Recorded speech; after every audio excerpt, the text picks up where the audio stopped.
just a little guy, but man, can he fight the #1 ranked flyweight contender. This division has really appealed to the fans over the last several years, and this man has made himself undeniable, gets his first title shot in the UFC tonight. You know, John, these guys are small, but I believe that is one of the most skilled divisions in the entire UFC, and this gentleman has really separated himself from the pack. He has done everything necessary to put himself right on the verge of doing something special. He believes that he's going to get it done tonight. Every part of him believes that he's the best. Now he has to go out and show it. No man should weigh 125 pounds. I mean, let's be honest, but that is a package of skill and will and grit that looks a whole lot like a future champion.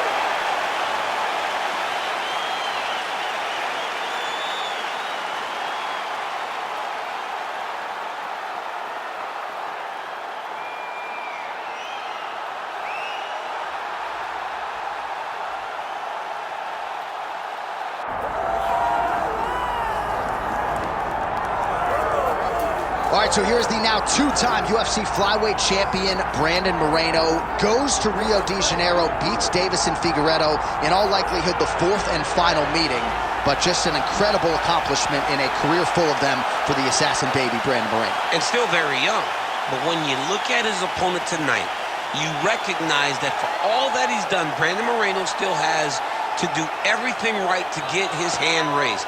He's got tremendous boxing. We saw in the Figueiredo fight that he has great submission skills, but it's the game planning and the fight IQ that I've been very impressed with lately, because the Kai Kara-France fight, John, he fought so beautifully, and he fought behind the game plan and ultimately got a finish. We'll see how it goes for Brandon Moreno tonight, a guy who really has had a target on his back in this division for the better part of a half-decade.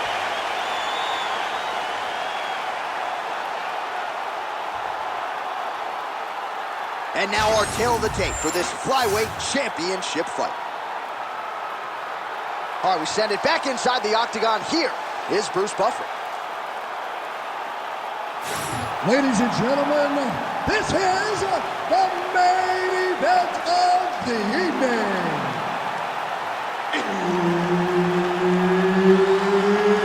It's time! 5 rounds for the UFC Flyweight Championship of the World.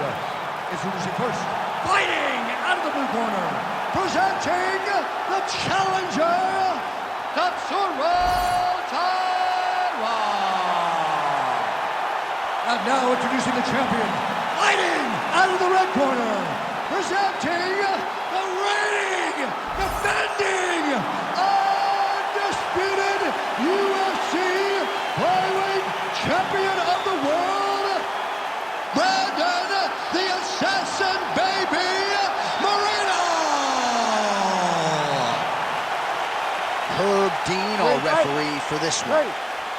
All right, it is the UFC's unofficial home base, T-Mobile Arena here in Las Vegas, Nevada, and 18,000 plus are expected on hand tonight for what should be an epic UFC live. It is going to be a phenomenal fight night in a fantastic arena. T-Mobile Arena, the home of the UFC.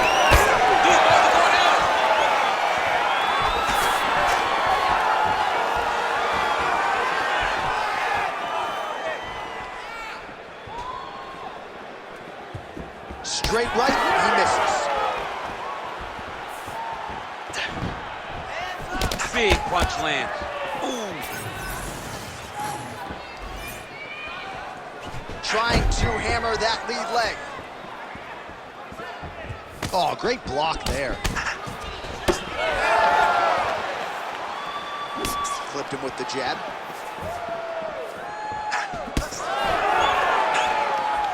Beautiful jab there by the champ.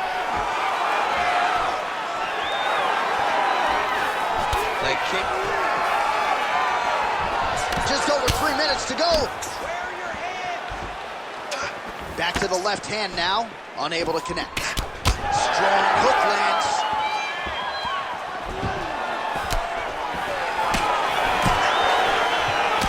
Right hook to the head blocked. What a beautiful uppercut. It landed beautifully. Perfect placement on that shot. Well, he rocked him, but couldn't finish him. He rocked him, he hurt him bad. He couldn't find that one shot to close the door. Could not shut the lights off. And now, he's tasked with trying to find that shot again. Ooh. Oh, you land, I land, is that what we're doing here? All right, so the uppercuts have been a big part of the storyline in this one, but the setups have really been key for him. He's not telegraphing that strike, and the opponent hasn't been able to adjust. He has not been able to see them. It's a very tricky punch, especially in the way that he throws it. He throws it at a time when you expect so many different strikes, but it's because he has such a vast knowledge of just finding that strike. Low kick lands flush.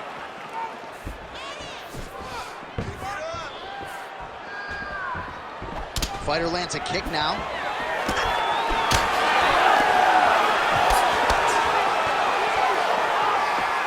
"30 seconds now to go in round one." All right, 20 seconds to go in the round.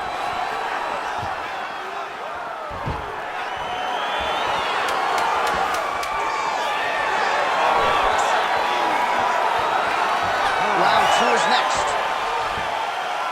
All right, there's the horn. How about that round? He got him badly there early on. You thought that maybe that was going to be the beginning of the end. At the very least here, got to think he's going to try to get him out of here in this next round. J.A., he's on skates. Yeah. I mean, he was on skates. His ability to withstand that avalanche is commendable, but he has to change something as he approaches the next round. All right, we look back at some of the replays from that previous round, DC. A lot of good action for fight fans over those 5 minutes. I mean, high pace, high intensity, all action first round. Both landed multiple strikes. What a great round of fighting. You ready to fight? Ready. Second round underway. Oh, big elbow.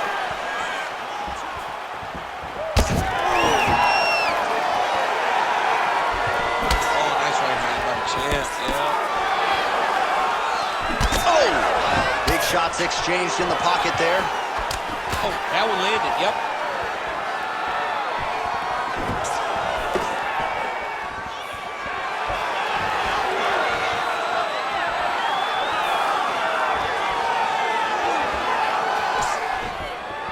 He missed with that jab attempt there.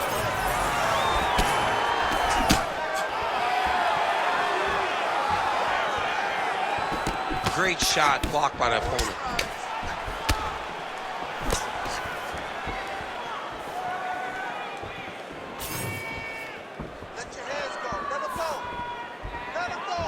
And just inches away from landing one of those big right hands.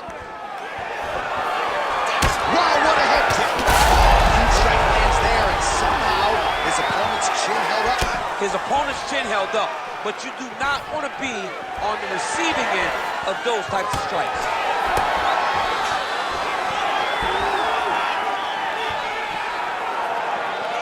Trying to do damage now with the kick, that's a miss. So a much different approach from him here in round two. Took him a while to find the range, get in his striking rhythm. He has found it here, and as a result, has really picked up the pace in round two. Just over 2 minutes to go in round two.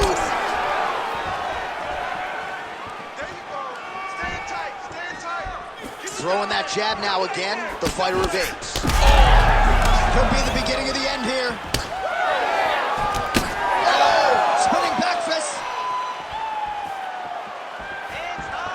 Quick jab. All right, so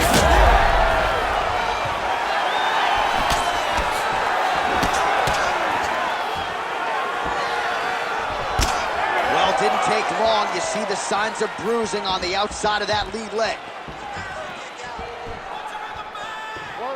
Under a minute now to go. Clean punch.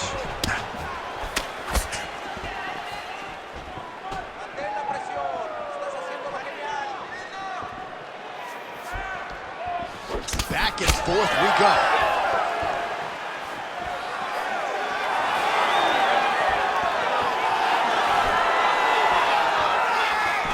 Nice job to get inside and get the single collar tie. Ooh, going for a leg lock. Look at that. folks. You see, he was nearly caught in a submission there right at the end of the round. Saved by the bell. So back to the stool. Mentally probably not in a great place here. We'll see if he can recover and get himself back into this fight. All right, now we check out some of the action from that previous round, DC. How about the display of striking?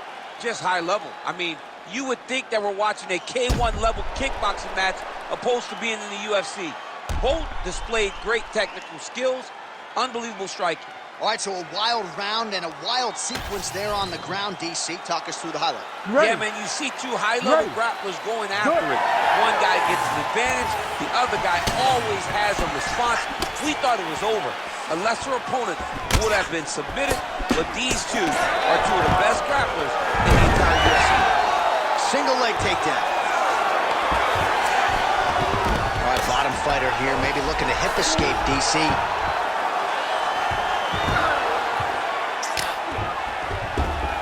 All right, dominant position for him here, full mount. If you're the bottom fighter, better start moving those hips, DC. Oh, you gotta start moving those hips. What you should do initially, right, is start to push at the knees. Push at the hips, create some distance, trim, and try to recollect half guard. Half guard sucks, but it's much better than being mounted fully by your opponent. Well, working pretty effectively from the top here. Nice ground and pound by Brandon Moreno. Take the mount here. He's doing a really good job putting himself in position.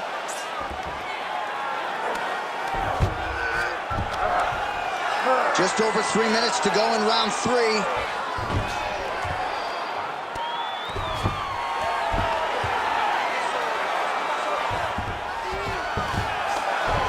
All right, dominant position here. He's got the full mount. A lot of different ways he can go here. Maybe try to find an arm bar or just get the ground and pound. He can attack submissions, but those submissions will present themselves once he is landing that brutal ground and pound he is known for. Because then his opponent will start to get a little bit desperate to get out from under him, which will then in turn leave arms dangling, or he'll turn to his knees and get choked out.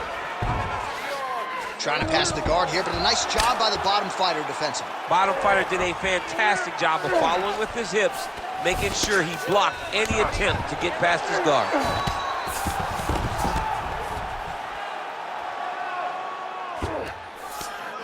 Moreno's back in full mount. Making all these shots count.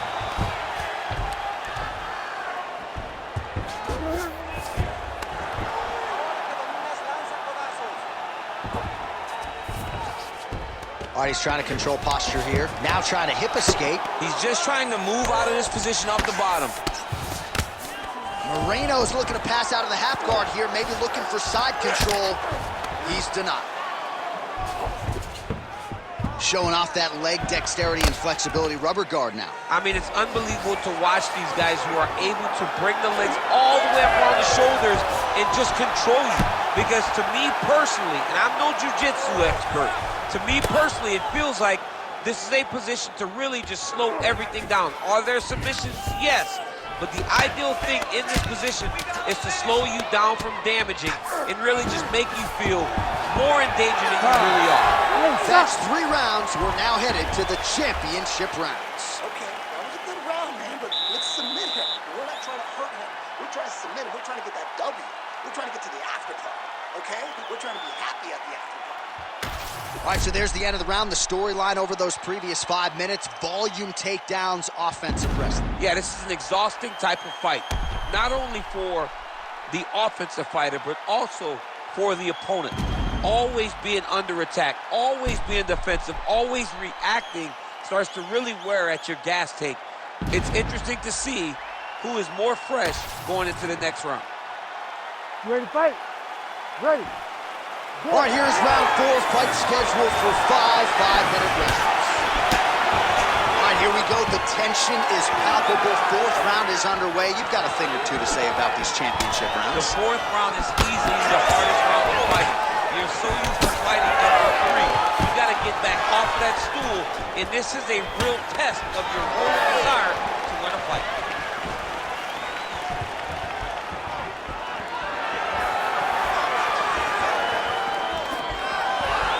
Well, he continues to offer up the kick here, but just misses with that one.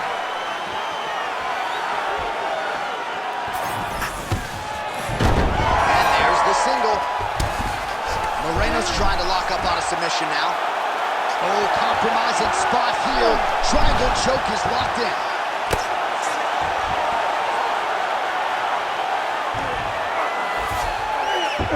All right, so inside the open guard of his opponent. You gotta be careful playing around for too long here on the ground with this guy. Side control now, DC. A lot of options at his disposal from here. Great job finding his shots from the top position. Another ground and pound strike lands.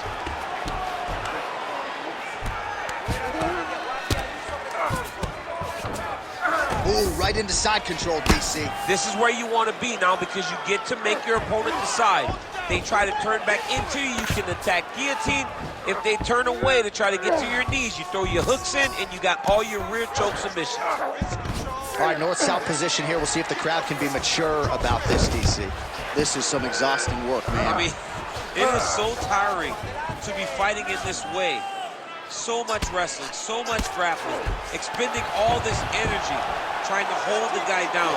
I mean, no takedown is not fought. No reversal is not fought. Everything they're doing is fought to the very last minute before it gets given up.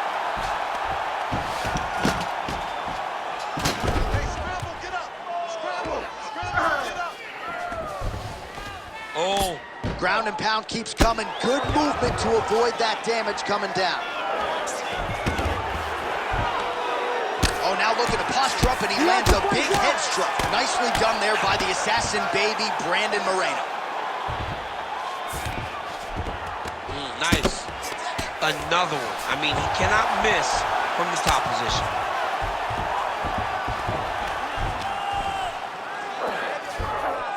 Good work from the top here by Brandon Moreno.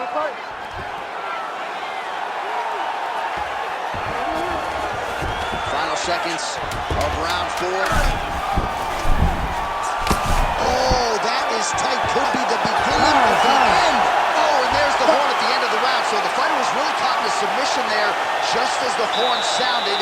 Safe to say he was saved by the bell there. So back to the stools they go. 60 seconds to recover here.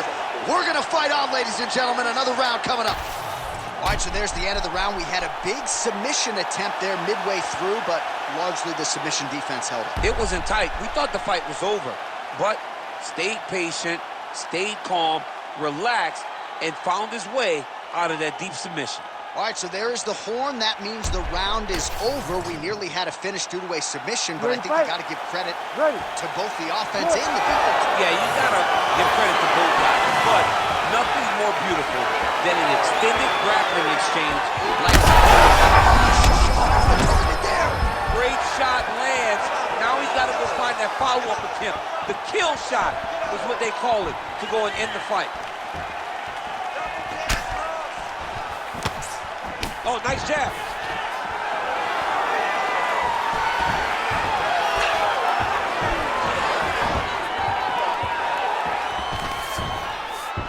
Gets the single leg takedown. And busy as he looks to improve position here.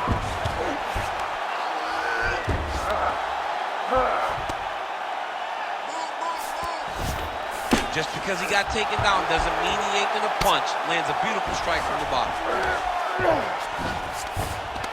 In the half guard.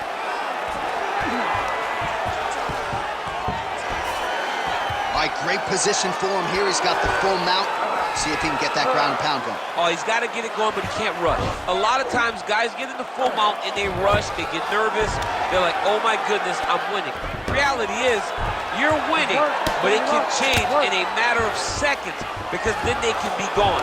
He's got to drop his hips, be really heavy at the opponent's base, and then just start to work. Make the opponent give his back so that he can try to get his chokes off or find great ground and pound with very patient ground and pound from such a dominant position. He's got to be careful here.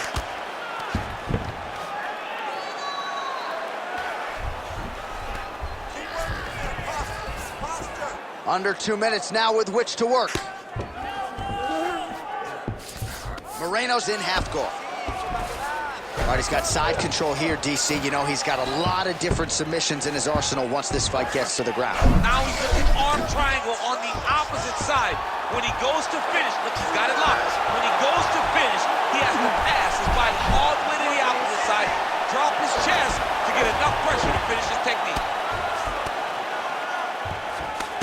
Ground and pound, the hammer Mark Coleman would be proud. And another one. Another strike from the top lands for him.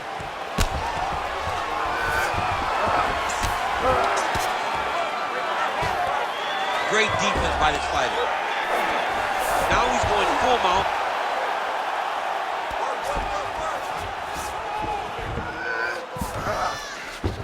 All right, well, both fighters pretty comfortable on the ground, DC. Look at him attack that arm triangle on the opposite side. When it's time to finish, he will lock his hands, pass his body all the way to the outside. Good job by the champ there. Sliding back out. He's got to be careful here. Back and forth action right till the final horn.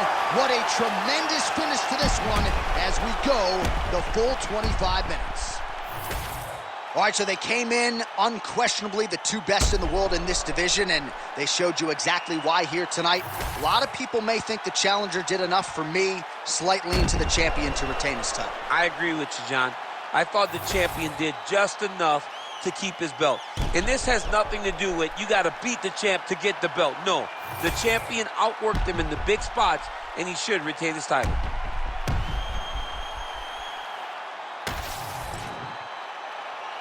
The official decision is in. It resides with Bruce Buffer.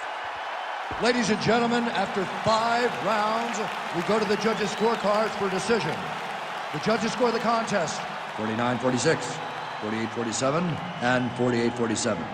declaring the winner by unanimous decision, and still the undisputed UFC flyweight champion of the world, Brandon the Assassin Baby Moreno! All right, no draw, no controversy tonight. Brandon Moreno, the Assassin Baby, your winner by decision. These championship rounds that he has fought in over the course of his career has prepared him for the long fight, and he looked comfortable throughout this fight tonight. Great job by the Assassin Baby.